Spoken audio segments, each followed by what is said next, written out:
אני אראל מרגלית, יזם ורץ ליושב ראש מפלגת העבודה, ויש לנו גם את סטיבן וייס שנמצא מבאפלו. Hi Stephen, good evening. Hi, good evening. My name is Stephen Weiss, and I'm an attorney in New York. My practice is mostly in representing developers on the creation of affordable housing.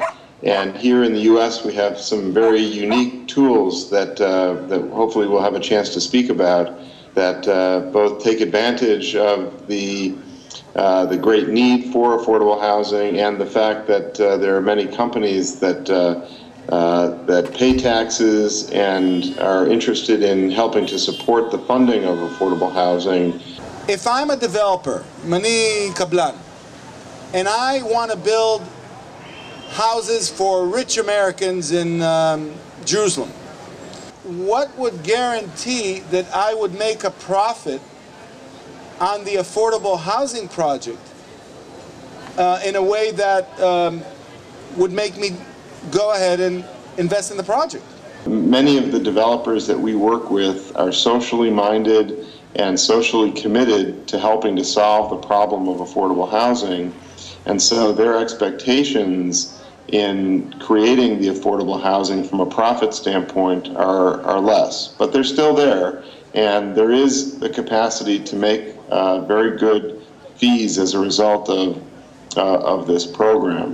And the way that works is that the government creates the incentive to provide the tax credits, and the developer secures all the rest of the financing and earns a prescribed fee to compensate them for the risk and for the effort that they make. Could you explain to us how would the leverage work? So let's say that I want to do a project of affordable housing that would cost $100 million. So let's say in a $100 million project, you might secure $7 million in credits each year for 10 years. So that might result in $70 million worth of credits, and the investment market would buy those credits, the present value of which might be worth, let's say, $55 or $60 million. So on your $100 million project, you would receive cash toward the subsidization of the rent of somewhere between $55 and $60 million, meaning that the amount of indebtedness and owner capital that would need to be infused into the transaction would be reduced from $100 million down to somewhere in the range of $35 or $40 million. So the rents that are charged to support the debt are much less than the rents that would have to be charged if the debt was $100 million.